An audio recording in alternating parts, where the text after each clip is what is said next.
Vous aimez la France? Vous aimez la parcourir, la découvrir, partir à sa rencontre. Vous avez même parfois l'impression de bien la connaître.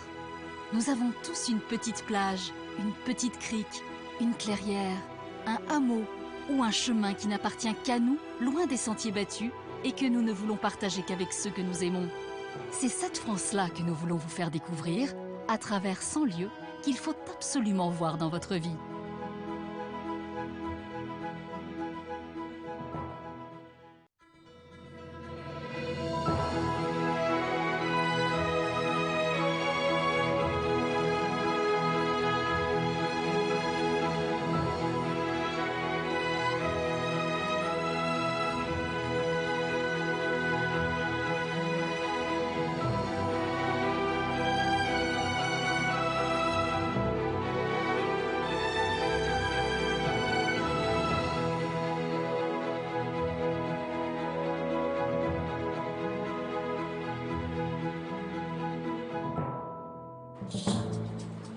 C'est un voyage sur l'une des plus belles côtes de France que nous allons faire.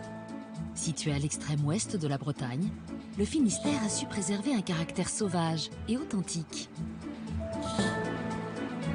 En son centre, nous allons partir à la découverte de la presqu'île de Crozon, avec ses falaises vertigineuses. On a un paysage à couper le souffle. Je m'émerveille à chaque fois, c'est fabuleux, hein. Puis, au sud, nous ouvrirons les portes de cités de caractère, comme Quimper.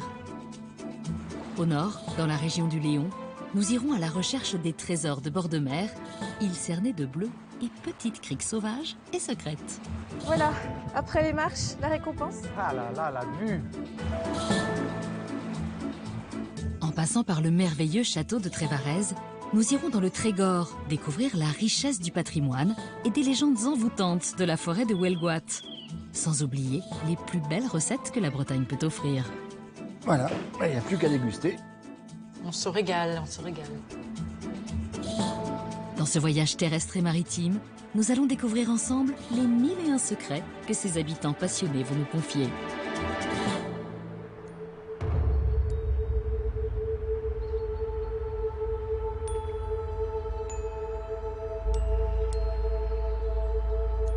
Notre voyage débute dans la capitale de la Cornouaille, Quimper.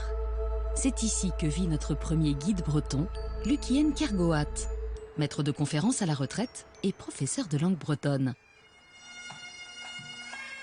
Mon attachement à ce pays, c'est d'abord l'attachement à une langue, le breton, qui est ma langue maternelle.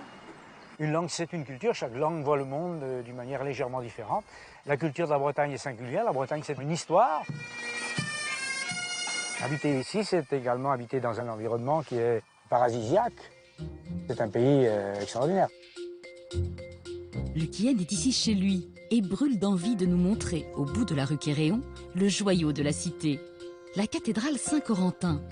Véritable trésor de l'art gothique, elle est le symbole de la ville et une étape incontournable. Pour cette visite dans ce bâtiment somptueux, Lucien a choisi de se faire accompagner par Élodie Poirot, urbaniste et guide de la ville de Quimper. Est-ce que tu sais qu'ici on est dans la rue Quéréon? La rue Quéréon, effectivement, oui, la rue des cordonniers, car Quéréon en breton, c'est le pluriel de quéré, qui veut dire cordonnier. Et face à nous, la cathédrale.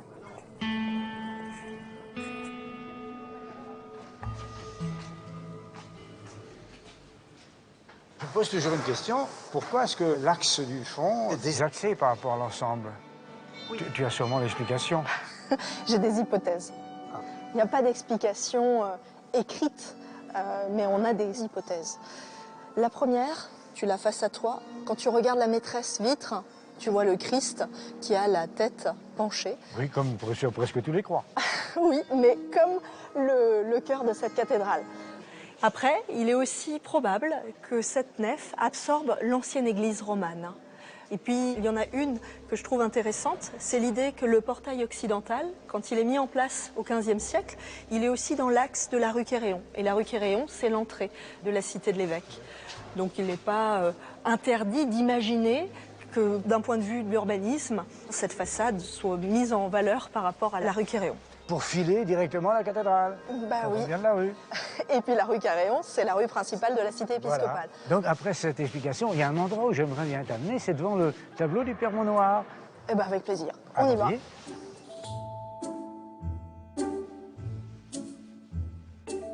Donc le tableau représente le Père Maunoir à genoux, et puis l'ange qui semble lui donner le don de la parole, le don de la langue bretonne, car d'après la légende, le Père Maunoir aurait appris le breton en 3 jours. Un miracle. Un miracle. On lui doit la première grammaire de la langue bretonne, et une méthode très efficace pour apprendre les langues.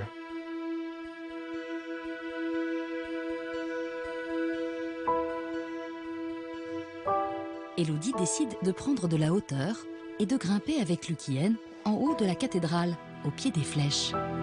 Elles ont été dressées en 1854. Pour payer leur construction, l'évêque de l'époque avait imposé aux fidèles le sou de Saint-Corentin, consistant pour chaque habitant du diocèse à donner 1 sou par an pendant 5 ans. Donc là, tu vois, on est tout en haut de la flèche nord. Et tu commences à voir un peu la vue magnifique qu'on a d'ici. C'est fabuleux hein, d'avoir ce regard sur la ville. Et puis on peut laisser son imagination courir et imaginer la ville du Moyen-Âge devant nos yeux. Là. Alors, par contre, je te précise que la partie qui est juste en bas, là, il y a tout un ensemble, un îlot, une partie d'îlot qui a brûlé en 1762. Jusqu'aux maisons en pan de bois qu'on devine un peu plus bas. Exactement. Tu vois, il y a une maison dont le pignon ressort sur la rue Quéréon.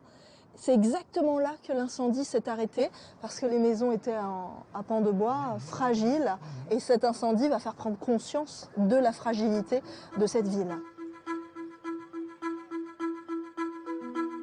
C'est dans la nuit du 17 au 18 juin 1762 qu'un feu prend dans une boutique de la rue Quéréon, puis se propage rapidement aux maisons voisines, faites pour la plupart de bois. 9 maisons sont entièrement détruites et 6 autres gravement endommagées. Les constructions suivantes seront faites de pierre afin de se prémunir contre ces incendies destructeurs. Malgré cela, il reste encore dans les rues de la vieille ville de nombreuses maisons à pans de bois qui font la fierté des Quimpérois. À côté de la cathédrale, il y a un lieu étrange et magique où Lucienne souhaite nous emmener et dont la plupart des visiteurs ignorent l'existence. C'est la bibliothèque de l'évêché. Lucienne l'a beaucoup fréquentée pendant ses études universitaires. Il y retrouve le bibliothécaire de ce lieu depuis 25 ans, Yann Selton. Donc voici les lieux. Et pour une chapelle, c'est vraiment une reconversion inspirée et réussie. Ben oui, c'est vrai qu'avant c'était une chapelle construite par les jésuites au 19e siècle qui a servi de chapelle de quartier. La bibliothèque est ici depuis les années 70 simplement. Et c'est d'ailleurs quelque chose qui est assez courant en France à cette époque-là. On crée des bibliothèques diocésaines un peu partout à ce moment-là. Et c'est à cette époque-là que je l'ai fréquenté pour les premières fois parce que je travaillais sur ma thèse et à l'époque c'était un entassement de boîtes de rangement. Alors je suis ravi de voir de quelle manière le fond a évolué. J'espère que ça a un petit peu changé depuis et c'est une bonne chose, quoi. Bon, et ben ça tombe bien parce que je vais te montrer une rareté que tu n'as peut-être pas vue justement à l'époque de la thèse et on va aller voir ça. Alors voici sur la table 2 ouvrages parmi les livres les plus anciens et les plus précieux que nous conservons ici dans notre bibliothèque. Tout d'abord celui-ci qui est un incunable. Les incunables, ce sont les premiers livres de l'imprimerie qui datent de la Bible de Gutenberg à 1500. Donc voilà, c'est un très beau volume dans un parfait état, mais ça n'est peut-être pas celui-ci qui est le plus précieux et le plus attachant pour nous, c'est celui-là qui est bien plus modeste. Donc c'est un livre de 1526. C'est le Missel de Léon, un ouvrage liturgique, et il a une particularité, c'est un des premiers livres qui a un texte imprimé en langue bretonne que l'on voit ici dans la liturgie du mariage. Ah oui, je vois effectivement un paragraphe. Messieurs, nous avons publié les annonces, les bans, voilà. Oui, Oui, le texte breton inséré dans du latin.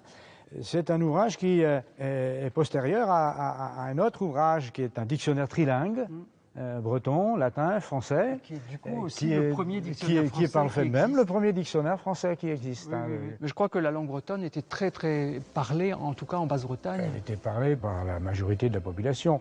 Elle servait également de vecteur d'enseignement. La langue était standardisée. À l'autre bout de la ville, dans le quartier de Locmaria, est née une activité qui participe depuis plus de 300 ans à la renommée de Quimper, la faïencerie. Et c'est dans les ateliers de la mythique faïencerie Henriot que Lucienne a rendez-vous avec Fabienne Kernéis. Comme la plupart des Finistériens, notre ambassadeur possède depuis sa plus tendre enfance un bol breton à son nom. Ah ben voilà, les petits bols de mon enfance. Bah oui, c'est celui-là, mais plus petit ici. Celui-ci fait 10 cm de diamètre, il est réservé pour les tout petits enfants. Vous avez dû avoir le bol un petit peu plus grand. J'ai eu le format adulte tout de suite lorsque j'étais petit, donc avec mon nom décrit dessus. Mes enfants ont eu leur bol Henriot également. Mes petits-enfants ont également leur bol Henriot. J'y buvais mon café au lait, mes petits-enfants leur chocolat chaud. Ah bah, ça m'étonne pas, ça se transmet de génération en génération de toute façon. Avec ses oreilles typiques et ses personnages aux couleurs naïves, cet objet culte est né ici il y a plus de 300 ans et la technique de fabrication n'a quasiment pas changé depuis le XVIIIe siècle. Mais ce qui fascine Lucienne, c'est la décoration du bol. Il veut savoir comment étaient dessinés les personnages de son enfance. À l'arrivée des chemins de fer à Quimper, les premiers touristes ont commencé à demander des produits très typiques du coin. C'est là qu'on a inventé le fameux décor du Petit Breton. Et aujourd'hui, ce sont tous les Bretons qui se le sont réappropriés et qui se l'offrent, ce bol avec le breton à l'intérieur, pour les naissances, les anniversaires, quand il y a un nouveau venu dans la famille. On sait que la personne est acceptée à partir du moment où elle a son bol avec le breton à l'intérieur et le prénom devant. Bon, je vois une fresque, mais où est la fleur? Sur le bol de mon enfance, il y avait une fleur. Si vous voulez, je vous laisse la faire, puis je vais vous guider. Dessiner une fleur? Mais Oui. je ne sais pas dessiner. Je vais vous guider. Lucienne va s'essayer à l'exercice. Ce qu'il ne sait pas, c'est qu'il faut 3 ans de formation avant de maîtriser le geste avec précision. Lucienne, lui, n'a que quelques minutes. On va essayer de faire une sorte de pétale. Et on donne 3 coups de pinceau, comme ça, 3 touches. Voilà, hop, comme ça. Et on continue. Alors on va essayer de faire un petit feuillage. Et puis, il faut du feuillage. C'est petit gros feuillage que petit feuillage. Hein. C'est l'émotion. Hein. Pas évident, hein. Il faut avoir le coup de patte. Après, vous pouvez marquer votre prénom de l'autre côté. Alors, j'écris mon prénom. C'est Lucienne, c'est le correspondant breton de Lucien. Voilà, c'est terminé. Je m'arrête. C'est pas mal. Bon, c'est lisible, mais ma foi, c'est pas ce bol-là que je vais offrir à mes petits-enfants en rentrant. Oui, mais c'est quand même pas mal. Il faut quand même plusieurs années avant de pouvoir acquérir le coup de pinceau. Donc je trouve que c'est plutôt pas mal. Voilà, Voilà. J'ai encore 3 ans à travailler. Voilà, au moins, ouais. Fabienne propose à Lucienne de grimper dans les greniers de la maison Henriot. Il va avoir la chance exceptionnelle de pénétrer dans un lieu que les visiteurs ne voient jamais. Alors ici, c'est un lieu magique. C'est ici que sont conservés les moules qui ont servi à la fabrication des bustes en porcelaine qui ornaient au siècle dernier les châteaux bretons. Oh, c'est vraiment fabuleux, c'est toute l'histoire d'Henriot qu'on a devant nous, là. C'est tout à fait ça. C'est ici qu'on conserve tous les moules en plâtre, tous les modèles originaux des artistes. Les plus anciens ici datent de la fin du 19e, en fait. Les autres ont été perdus au gré des rachats, des déménagements. Voilà, je voulais vous montrer des bustes qui ont servi à fabriquer des moules sur des personnages quand même assez étonnants. Hein. Oui, celle-ci n'a pas l'air de bonne humeur. Non, elle n'a pas l'air très commode, effectivement. Je pense que c'est parce qu'elle prenait la pause.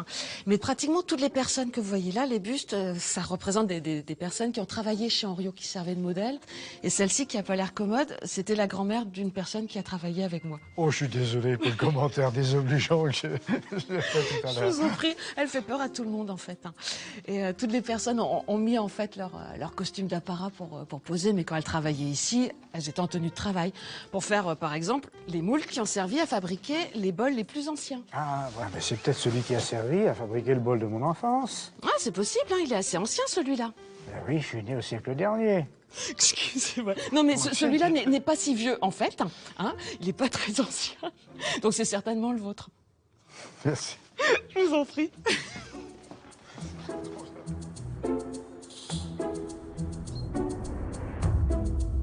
Loin de la grande ville, bordée par l'océan, la presqu'île de Crozon offre des paysages somptueux. Pointe centrale du Finistère, elle sépare la rade de Brest et la baie de Douarnenez. C'est une magnifique réserve naturelle, un endroit où Lucienne aime faire de longues promenades sur les plages paradisiaques et au bord d'impressionnantes falaises. Les falaises de la presqu'île conservent la mémoire de centaines de millions d'années d'histoire. Et c'est pour nous raconter cette saga géologique que Lucienne rejoint Yves Cyril, un géologue passionné qui vit et travaille sur la presqu'île. Alors Lucienne, tu vois, ici on est face à un grand site de la presqu'île de Crozon, à Camaret-sur-Mer, avec l'Anse de Pénade, qui est bordé au sud par la grande pointe de Pénière, avec ses îlots qu'on appelle les tas de pois. Et puis on a également le rocher du Lion. On a l'impression d'avoir un sphinx couché. Et puis ensuite, l'extrémité de la pointe du Toulinguet, avec son phare et son sémaphore. Toul Inget, le trou du petit chevalier. Alors c'est plein d'êtres fabuleux. Penhat, la tête du lièvre, le lion qui est en face de nous. Et puis ma foi, un chevalier, petit chevalier. Moi je vois plutôt une proue de navire qui est en train de prendre le fond. Hein. Alors, on va pas couler, mais je t'arrête tout de suite. On est ici sur un beau témoignage de l'histoire du massif armoricain. À savoir qu'on a une falaise avec des strates qui sont inclinées et elles sont juxtaposées les unes à côté des autres. C'est le gras armoricain. Voilà, hein, la deuxième roche de Bretagne après le granit. Oui, complètement. Et ce gras armoricain, il a 475 millions d'années. Donc on est dans l'ère primaire. Et ce qu'il faut savoir, c'est que chaque couche que l'on voit aujourd'hui correspondait initialement à un dépôt de sable qui était en position horizontale. Et ces couches sont également striées, ce sont des failles qui les coupent, si bien que cette pierre qui est très très dure, elle est déjà taillée pour le maçon. Absolument. Ici, en presqu'île de Crozon, dans le passé, les carriers, c'était des géologues qui s'ignoraient quelque part, puisqu'en fait, ils profitaient des structures géologiques pour exploiter la roche, à savoir des strates, des couches, recoupées par un système de fracture. Et ce qui faisait que quand on ouvrait une carrière, il y avait simplement à abattre le front de taille et on avait du moellon de maçonnerie prêt à l'emploi.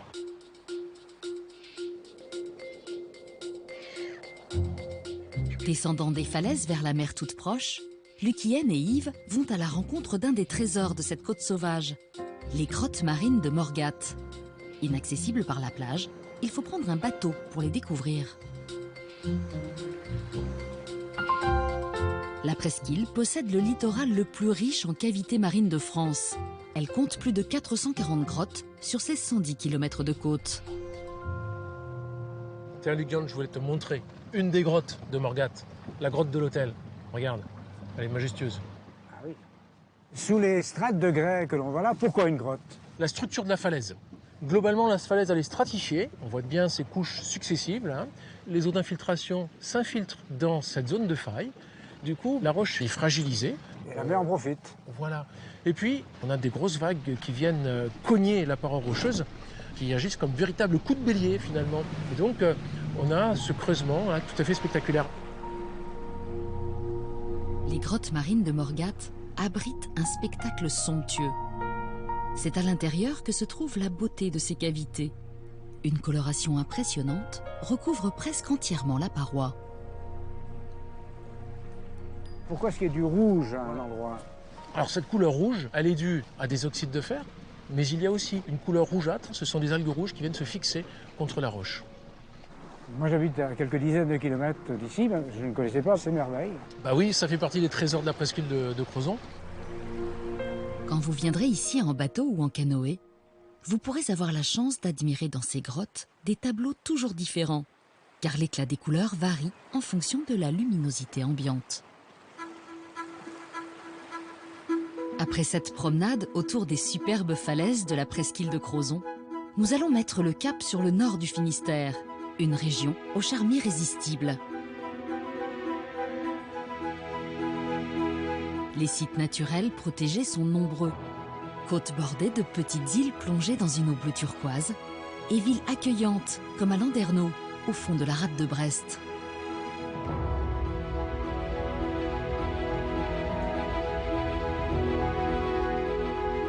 C'est sur cette côte escarpée, faite de longues grèves sauvages et appelée la côte des légendes, que vit un des plus grands marins bretons, Jacques Caraès.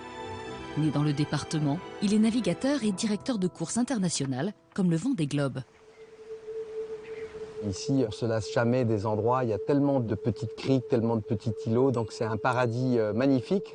J'adore partir loin, j'adore aller sur tous les océans par mon métier de navigateur, mais j'adore toujours revenir chez moi parce que je trouve que c'est le plus beau pays du monde.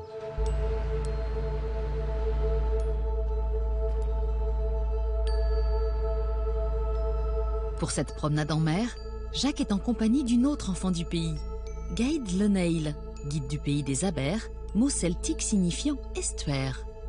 Il se dirige vers l'île Vierge, desservie chaque jour par une navette fluviale. Gaïd et Jacques accostent sur l'île, située à 1 km des côtes. Le phare planté sur ce site rocailleux est le plus haut d'Europe et le plus haut en pierre de taille du monde. L'intérieur est tapissé de 12 500 précieux carreaux d'opaline. La montée des 397 marches n'effraie pas Gaïd et Jacques. Ils savent que dans quelques instants, ils vont voir l'un des plus beaux paysages du Finistère. Viens voir Jacques. Ah, waouh! C'est extraordinaire, toute cette côte-là. Vue de si haut, on est à combien de hauteur là pour toi? On est à 70 mètres. Et tu sais, moi je me souviens bien de venir ici gamin avec les copains, copines. On était copains avec les gardiens de phare. On venait leur faire des visites, souvent l'été plutôt d'ailleurs. Et ils nous filaient la clé, on pouvait monter jusqu'ici. Ah ouais. Et c'était forcément magique, quoi. Ça c'est extraordinaire. Et c'est vrai que l'automatisation a fait que du coup il n'y en a plus, mais c'était des moments extraordinaires à partager avec ces gens-là. On a envie de regarder en l'air là.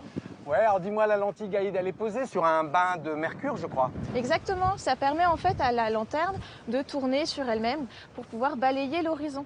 Et grâce à ça, on va avoir une rotation parfaite. Ça donne un éclat tous les 5 secondes, et c'est ça la marque de ce phare de l'île Vierge. Un éclat blanc toutes les 5 secondes, c'est sa signature lumineuse et c'est comme ça que les navigateurs vont se repérer. Quasiment 27 000 nautiques de portée, donc on la voit à presque 50 km. C'est ça, en fait. donc ça fait mi-manche. Donc effectivement, Mi-manche. quand on est au milieu de la Manche, on aperçoit par des bonnes conditions le feu de ce phare. Bon, et toi Jacques, qui navigue énormément, est-ce que tu t'es déjà servi des phares pour te repérer? Ah bah bien sûr, c'est pas parce qu'on a des GPS et des positions satellites très précises que les phares ne servent plus, bien au contraire. En plus, dans la brume, ils cornent, donc on les entend aussi, donc c'est très important. Et puis si un jour tu as une défaillance électrique sur ton bateau ou que tu n'as plus de batterie, ben, c'est encore le vieux phare avec son feu qui va nous tirer d'affaire, surtout dans des régions comme on est ici qui sont hyper mal pavées. Donc je pense que le phare de l'île Vierge, comme bien d'autres, ont toujours leur utilité. Et il est là pour encore un bon moment, je pense. J'espère, ouais.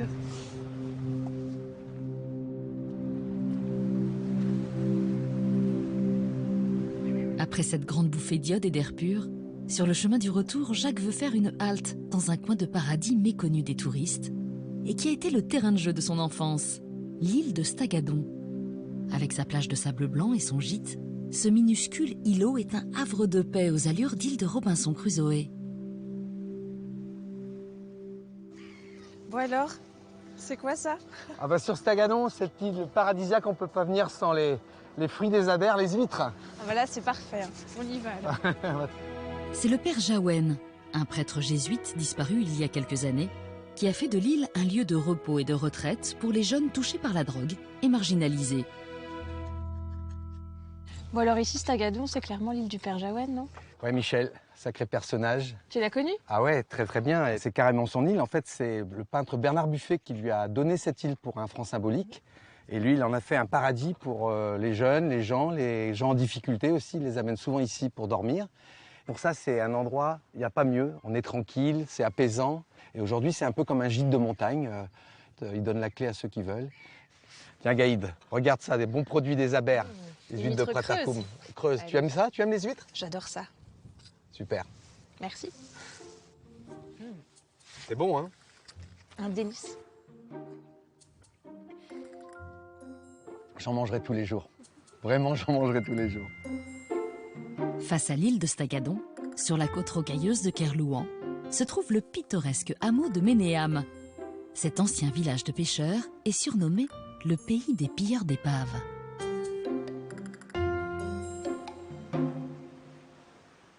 Toi qui connais bien les Antilles, les couleurs là, ça doit te parler? Les couleurs, c'est comme les Antilles, mais il ne faut pas mettre le pied dans l'eau. C'est un peu plus froid ici. C'est assez inhospitalier, mais en même temps, c'est magique, c'est beau. Et je comprends bien à l'époque ce qu'on appelait la légende du pays pagan, où on attirait les bateaux marchands qui passaient en Manche en mettant des lanternes sur les cornes des vaches. Et donc, ils croyaient que c'était une entrée de port, alors que c'était tout l'inverse. C'était des plateaux rocheux, très exposés. Et finalement, ils s'échouaient brutalement et ils étaient pillés après par les gens du pays pagan, comme on dit, Les paganises. les paganistes. Oui. Voilà. C'était un mode de fonctionnement de vie ici, puisqu'ils vivaient de pas grand-chose. C'est une belle aubaine pour les habitants de la côte, hein. On peut récupérer le bois des bateaux pour se chauffer, peut-être même des trésors. Et justement, ils avaient pleine vue sur ce qui se passe ici, hein, vu qu'ils sont juste derrière. On peut aller voir à quoi on ça ira ressemble, voir ça, justement, ouais. là où ils C'est habitent. intéressant. La pierre ici, il y en a partout, hein, t'as vu? Il y a même plein de petites maisons comme celle qui est en face de nous, là. C'était les matériaux du moment aussi, sûrement. Bah oui, on faisait avec ce qu'on avait, hein. Il y a eu jusqu'à 80 personnes à habiter ici. Et là, on a une maison assez cossue. Il faut dire qu'il y avait des habitants ici à partir de la moitié du 19e siècle. Donc famille de pêcheurs paysans, finalement, ils cumulaient les deux métiers, sans doute. Et goémonier en plus. Et goémonier. Et ouais. On va Et voir là, l'intérieur? Ouais, on peut aller voir ce qu'il y a à l'intérieur. Il y a une belle surprise. Ah, Gaïd, alors c'est ça qu'on appelle les lits clos, Gaïd? Exactement. Ici, au moins, on a de quoi se réchauffer parce que dans les maisons, quand même, il faisait pas bien chaud. Heureusement, avec tout le bois qu'il y a ici. Ouais, c'est incroyable comme meuble. Il ne faut pas être trop claustrophobe, mais ça devait être d'une efficacité redoutable. Exact. Parce que tu imagines bien ici, tout le monde vivait en même temps, hein, toute la famille vivait ensemble. Et comme ça permettait d'avoir un petit peu d'intimité. Et en plus, ils sont surélevés. Donc ça permettait d'éviter d'être en contact avec l'humidité du sol, qui était en terre battue. Hein. Et on pouvait comme ça caler en dessous des meubles pour pouvoir ranger le linge ou bien tout le matériel important pour la maison. Et les ouvertures plutôt côté sud. Bah ouais, on va chercher le soleil et la chaleur là où elle est. Et les murs du nord, hein, on les ferme et on peut mettre les grosses armoires et les lits clos ici. Il y avait beaucoup de bon sens dans tout ça, finalement.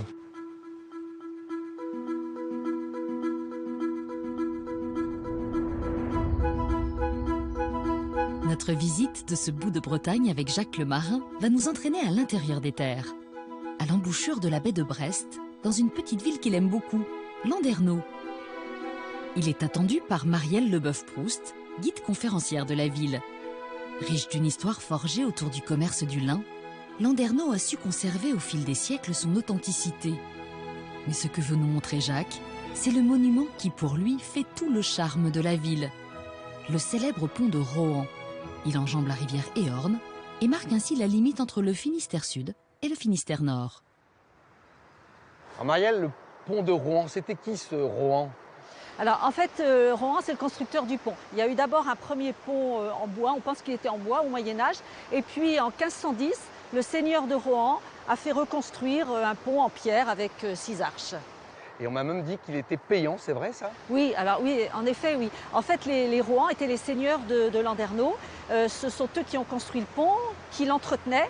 Et en fait, en échange de cet entretien, eh bien, ils faisaient payer le droit de passage sur le pont. Ce pont est très particulier parce qu'il est habité, c'est très rare les ponts habités. Oui, c'est très rare aujourd'hui. Autrefois, il y avait beaucoup de ponts habités. Aujourd'hui, je pense qu'en Europe, il doit en rester 6 ou 7, hein, pas plus. Et la définition d'un pont habité, c'est qu'il est habité jour et nuit. C'est-à-dire que tu vois, tous les ponts qui ont simplement des boutiques ne sont pas considérés comme des ponts habités. Je connais quelqu'un qui habite sur le pont. C'est une maison qui est assez haute, donc avec une très belle vue sur les Lornes. Donc je te propose d'y aller, bien sûr. On y va. On y va. La rivière Éorne, enjambée par le pont, prend sa source plus à l'est, dans les monts d'Arrée, et se jette dans la rade de Brest. Elle est ainsi, à partir de Landerneau et jusqu'à la mer, soumise aux marées. Marielle et Jacques vont rendre visite à Suzanne Colangelo, l'une des 9 personnes qui vivent sur le pont de Rohan. Suzanne, vous habitez au 3e étage, au-dessus de l'Éorne. Vous êtes un petit peu privilégiée alors? Absolument, un privilège. C'est magnifique de pouvoir voir le côté est. On irait bien voir côté ouest. Je vous en prie. Merci. Je vous en prie, allez-y. Alors Suzanne, là on est plein ouest. Vous devez voir des superbes couchers de soleil, je suppose. Magnifique. C'est bien agréable, je le reconnais. Oui, absolument. C'est un bel endroit et on se rend bien compte du lit de la rivière et des difficultés maritimes aussi, parce que finalement, c'était des zones d'échouage. Exactement, Ouais. oui. On voit que c'est le spécialiste de la navigation qui parle, là. Hein. Bah, ça me fait toujours penser à ça, c'est Oui, sûr. oui, oui, oui. Et d'ailleurs, j'aimerais C'est une bien, histoire, hein. remonter à la voile, parce que je pense qu'on peut encore remonter à la Alors, voile. aujourd'hui, finalement, avec toute cette vase, hein, c'est quand même un gros problème. Mais c'est ça qui fait la qualité aussi des navigations, c'est qu'il ne faut pas que ça soit toujours trop facile. Donc je pense que D'accord. moi je serais assez tenté de le faire. Ah ben écoutez, je vous encourage. Et si vous le faites un jour, en tout cas, vous me Viendrai faites vous voir. signe, oui, que je puisse vous faire un petit coucou de la Bien sûr. fenêtre. Bah, merci beaucoup Suzanne de Non, mais je votre vous en prie. accueil. Et le Finistère n'a pas fini de nous surprendre. Après le pont de Rohan, Jacques nous entraîne plus au sud, vers un autre joyau de la région, le somptueux château de Trévarez. Le domaine du château s'étend sur plus de 85 hectares d'un parc forestier et floral. Achevé en 1907, il est l'un des derniers châteaux construits en France. C'est un élément très particulier qui attire Jacques dans ce lieu. Réquisitionné par l'armée allemande, il a été bombardé en 1944 par la Royal Air Force.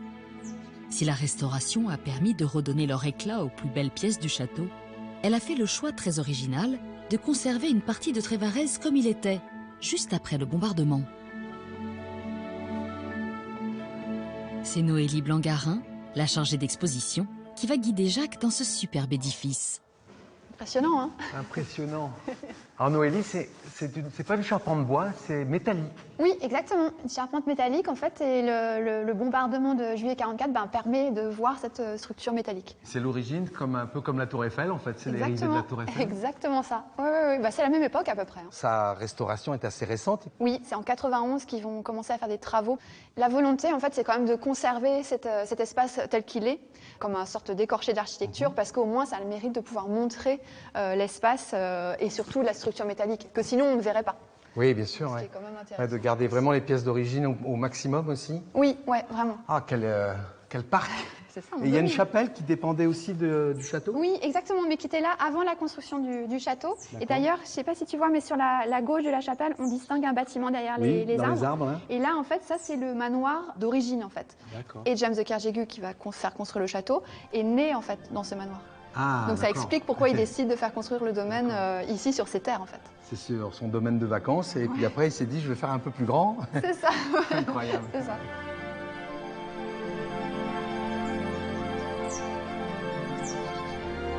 Noélie l'entraîne dans les sous-sols du bâtiment, qui attendent eux aussi une restauration. Alors là, c'est un endroit qui est interdit au public, normalement. Ah oui, c'est pas encore sécurisé?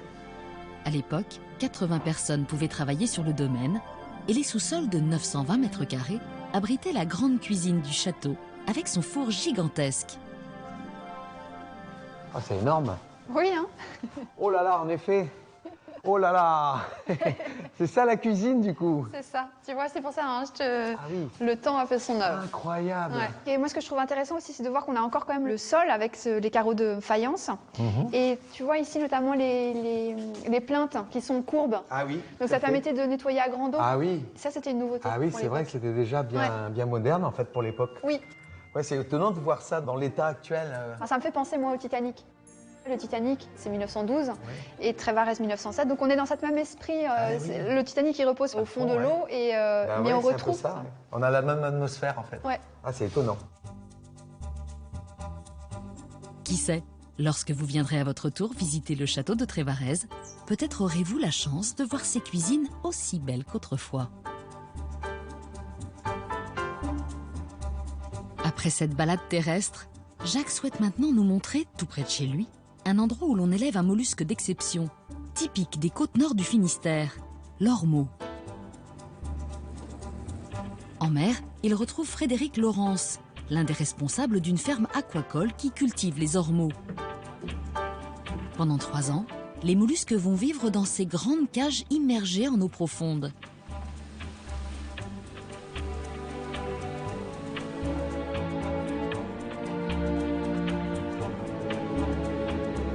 Grâce à un long bras mécanique, les cages sont extraites des profondeurs de la mer.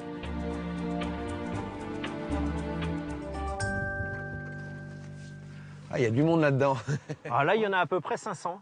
Donc ils vont se cacher dans les coupelles comme ça, ils se sentent en sécurité, protégés. Et dès qu'ils ont faim, ils vont venir brouter l'algue qui va être disponible au milieu de la cage. Ouais, c'est un sacré pied, hein.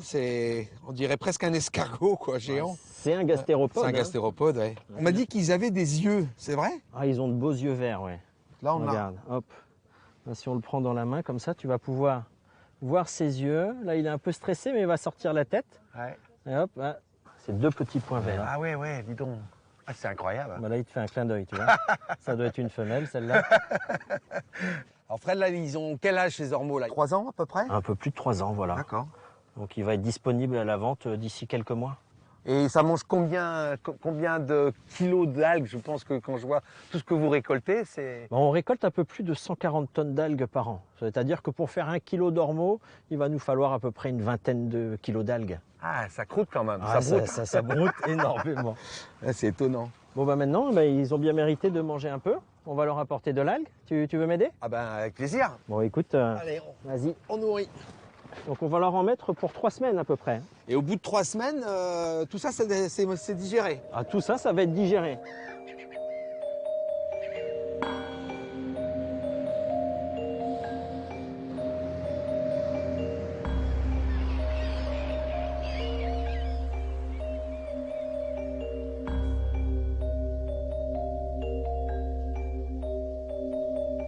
À la ferme aquacole, c'est dans de grands bassins d'eau de mer que grandissent les naissins. Ils vont s'y nourrir de micro-algues avant de rejoindre en mer leurs aînés. Et c'est juste à côté de cette pépinière culinaire que Frédéric propose à Jacques de déguster ces mollusques au goût très fin, consommés dans les plus grands restaurants d'Europe. Alors Frédéric, comment on prépare tout ça alors La première chose à faire, ça va être de les retirer de la coquille. Et donc j'ai simplement passé la cuillère entre la coquille et l'ormeau. Et ensuite, on va retirer toute la barbe. Est-ce que tu veux essayer? Je veux bien. Là, ici, comme ça. Essaye de suivre Attends. la forme de la coquille par devant ici, voilà. Voilà, et je donne un coup sec, tu Voilà, exactement. Oh là, trop fort. C'est pas grave. Écoute, j'ai pas été très adroit, j'ai l'impression, mais... Ah oui, voilà, ça y est. Voilà, ok. Donc là, je les mets dans un linge. Ouais. Et donc pour les attendrir, nous on va utiliser la méthode bretonne que tu dois connaître. Hein, avec la cuillère? Avec le maillet. Le maillet, carrément. Avec carrément le maillet. Voilà, c'est un peu plus attendri, ouais. Et ensuite, donc juste un peu de beurre. C'est très simple en fait comme recette. Ah, c'est très simple, du bon beurre de micelle, des bons ormeaux. Du coup, c'est quoi, 2-3 minutes de chaque côté, à peine? 2 minutes de chaque côté, à 180 degrés. C'est bien breton, ça. Du beurre, des ormeaux, on peut pas faire mieux. Hein. Ça sent déjà bon. Là, c'est vraiment parfait. Regarde comme c'est tendre. Ah, c'est tendre, ouais. C'est les 3 coups de maillet qui donnent cette tendresse. C'est les 3 coups de maillet, ouais. Tout petit peu de fleur de sel, il n'y a plus qu'à goûter. Ah ben, ça, c'est avec grand plaisir. Je te laisse y aller. Ouais.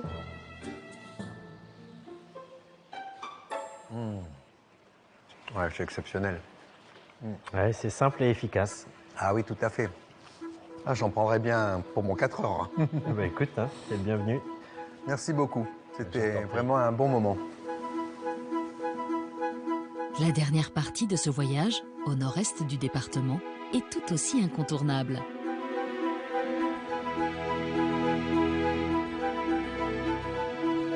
Entre mer et bocage, cette région est riche de villes aux maisons médiévales et de forêts où courent les légendes. Ce bout de Bretagne, anciennement appelé pays du Trégor, a su conserver son authenticité au fil des siècles. C'est un coup de cœur pour ce coin de paradis qui a poussé Marie-Laure Bourgeois, il y a plus de 20 ans, à abandonner sa vie parisienne pour s'installer sur cette côte sauvage. Les gens qui habitent ici, en Finistère Nord, ils aiment tellement le paysage et tellement leur pays qu'ils l'enrichissent sans arrêt, ils y reviennent, ils ont plein d'idées, il y a un dynamisme, on a l'impression que tout est possible. Marie-Laure nous emmène dans une ville qu'elle aime particulièrement, Morlaix. Depuis le viaduc qui semble dominer la ville, on peut voir une bâtisse extraordinaire qui a su traverser les siècles. La demeure dite de la duchesse Anne. Philippe Laëllec, qui a dirigé les travaux de restauration, en est l'actuel propriétaire. Voilà la maison de la duchesse Anne. Donc, La vraie maison de la duchesse Anne? non, c'est un nom de classement. Ah, voilà. Ça nous vient du 19e siècle. Il y a cette légende à Morlaix qui veut qu'elle y ait dormi une nuit lorsqu'elle est venue en 1505 à Morlaix. La maison est d'une qualité telle que c'est possible. Que ça n'est pas absolument incroyable.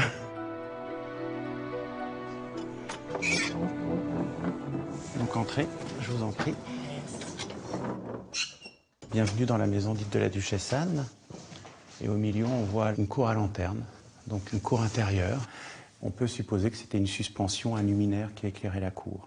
Donc c'était un éclairage artificiel. Et qui descendait très bas alors? Oui, probablement. Donc c'est le puits de lumière au cœur de la maison. Donc c'est vraiment l'originalité morlaisienne. Une cour couverte avec son grand escalier tout en chêne. Donc la colonne sculptée fait 11 mètres de haut pratiquement. C'est comme si on avait un chêne planté dans la cour et ça date des années 1520. Donc c'est vraiment très ancien, ça a presque 5 siècles. Et étant donné que ça a été classé très tôt, 1883, c'est vraiment très précoce à Morlaix, l'ensemble est dans un état de conservation qui est tout à fait étonnant. Donc, toute la circulation intérieure du bâtiment passe par l'escalier central. Il doit y avoir à peu près 400 mètres carrés habitables dans la maison. Donc c'est vraiment une très grande maison. Et dans cette partie-là, on ne vivait pas? Apparemment pas. Ça avait un rôle de représentation? Ici, le principe, c'est d'avoir un lieu où on montre la richesse, l'importance de la famille, son statut. Et là, on sent qu'on a beaucoup investi dans ce sens. Et là, la famille impressionne le visiteur.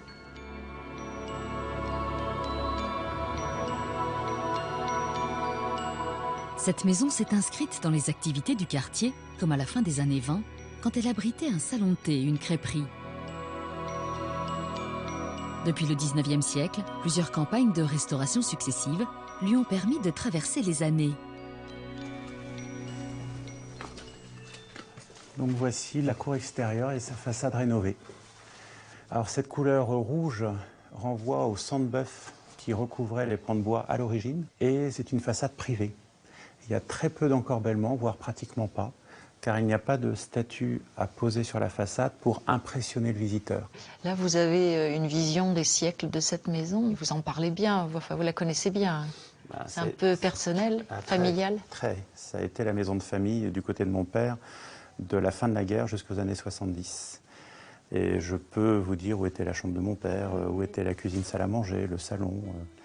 L'idée, c'est de restaurer l'ensemble du bâtiment, d'en ouvrir un maximum à la visite et qu'il continue à s'insérer pleinement dans le patrimoine du pays de Morlaix, car c'est vraiment un monument exceptionnel.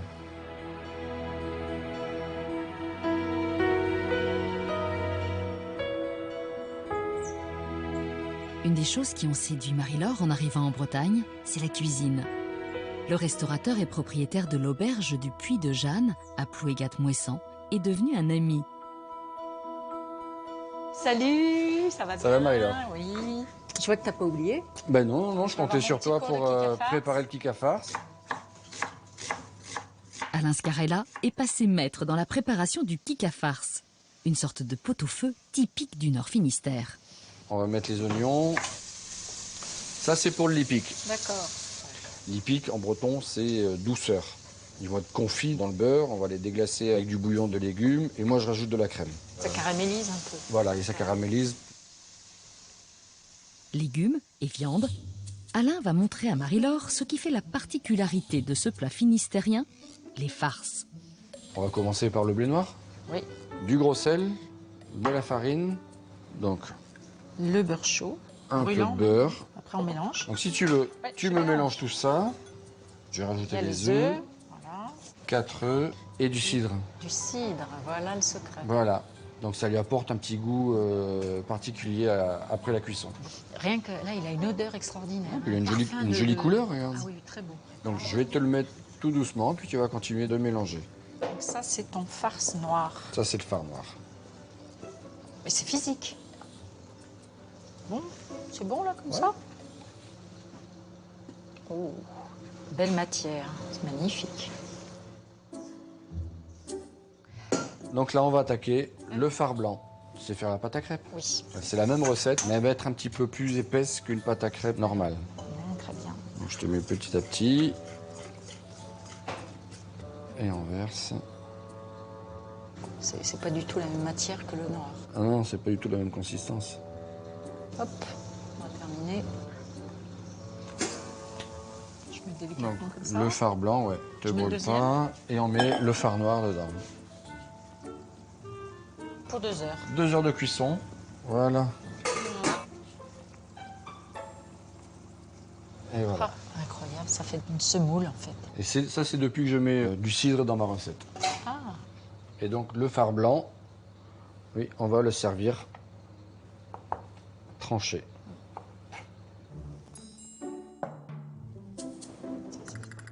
L'heure est enfin venue de goûter cette spécialité. Le grand moment. Il n'y a plus qu'à déguster. Et donc, on nous a appris quelque chose dans le pays du Léon. Tu peux mettre du sucre en poudre sur ton fard noir. Ça apporte une petite touche, c'est sympa. Et donc, il reste le jarret. C'est énorme, hein. C'est des repas à l'ancienne. Ouais. C'est un plat de fête, le kika farce. Pour les grandes familles. Pour les grandes familles, ouais. Voilà. Et la petite douceur pour couronner le tout, le lipic. Bon, ben voilà un plat magnifique. Un plat traditionnel Nord Finistère. Voilà, c'est bon. Merci Alain. On se régale, on se régale. Je vais te faire une commande hein, pour toute la famille. Pas de problème. À ton service.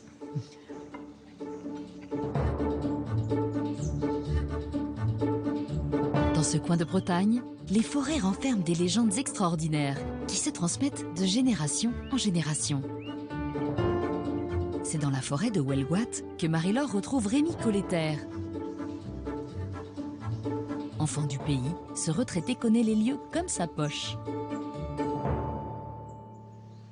Bon, alors Marie-Laure, ici je voudrais te parler d'une petite chose un peu particulière. Quand nous étions enfants, 7-8 ans, jusqu'à 13-14, les gamins, garçons du Huelgoat se retrouvaient tous ici dans la forêt, c'était notre territoire. Et on formait un petit microcosme entre nous. Nous expliquions les sites et les touristes nous donnaient de l'argent. Il fallait donc, pour être dans la confrérie des petits guides du Huelgoat, subir des tests. Alors on commençait par ici le test de la corniche. Alors on galopait d'ici, on montait et on devait attraper de la main droite la petite corniche, rester suspendue pendant une petite minute. C'est haut, je veux que c'est haut pour un gamin de 8 ans. Et donc c'était là, si tu avais réussi le test de la corniche, t'étais quand même pris au sérieux là. Oui, ça y est, tu pouvais rentrer dans la confrérie. On pouvait rentrer.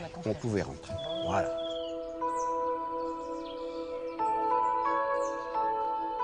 Cette forêt de hêtres de 1000 hectares serait notamment le domaine des fées et des corrigans. Ces petits lutins bretons auraient élu domicile dans les troncs d'arbres.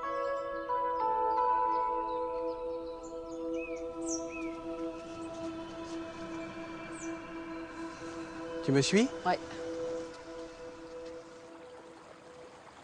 Marie-Laure, là, je voudrais te montrer la rivière d'Argent. Ah, c'est la rivière d'Argent qui est là. Les trolls, les corrigans, c'est là qu'ils sont.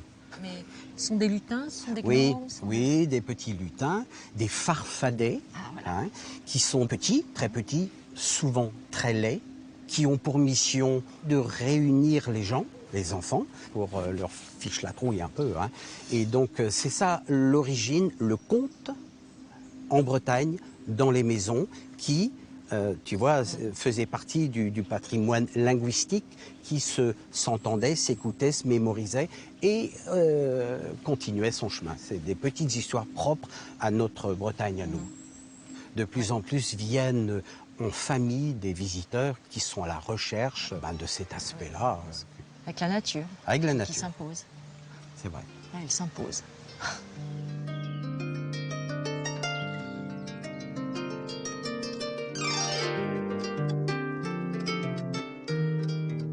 Toutes ces légendes constituent une source d'inspiration inépuisable pour les artistes de la région.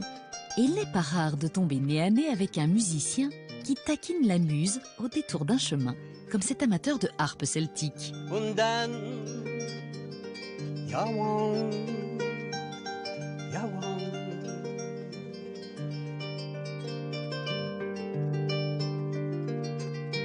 Au plus profond de cette forêt de légendes, une énorme roche est surnommée la roche tremblante. Un mastodonte de granit de 137 tonnes et long de 7 mètres. Rémi en a percé le secret lorsqu'il était jeune guide. Il met Marie-Laure au défi de la faire bouger. Alors, tu pousses avec tes jambes, hein, pas avec ton dos. Bon, je crois que rien ne se passe. T'arrives pas? C'est pas là, non. Enfin, moi, j'y arrive pas. Elle est muette? À toi. Bon, alors je vais te montrer. Ah oui. Voilà, c'est Ah, ici. c'était ici. Ouais. Et tu pousses avec tes cuisses. Ouais. Tu pousses, tu laisses. Tu pousses, tu laisses. Ça marche. Ça le fait? Incroyable. On dirait une respiration d'un monstre. Elle pèse plus de 100 tonnes. Elle a 7 mètres de long, 3 de haut, 2,80 de large. Elle repose sur une arête de 90 cm et pèse 1,7 tonne par mètre cube. Voilà. Alors bon, la roche tremblante, voilà, le pôle attractif de Huelgoat, certes, mais dans notre culture celte, elle avait un sens, cette roche, comme toutes les roches qui bougeaient, il y en avait quand même quelques-unes en Finistère, et la particularité de la roche qui bouge, c'est que les futures mamans venaient frotter à la pierre qui bougeait le ventre arrondi qu'elles avaient, afin que la maternité se termine par un beau bébé sain et vigoureux, un beau bébé breton. On est en Finistère ici, la fin de la terre, la mort forcément, elle est au bout de la terre, donc la mort est très présente dans notre histoire à nous bretonnes, et très souvent des mégalithes, des pierres ont un sens, une signification dans notre patrimoine religieux, on va dire, hein, et populaire. Et j'insiste sur le mot populaire.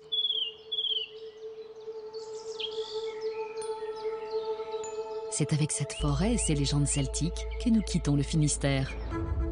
Pour un merveilleux voyage sur cette terre bordée par l'océan Atlantique, laissez-vous guider par ses habitants, amoureux de ses côtes escarpées et de ses longues plages de sable blanc, dignes des plus belles destinations du bout du monde.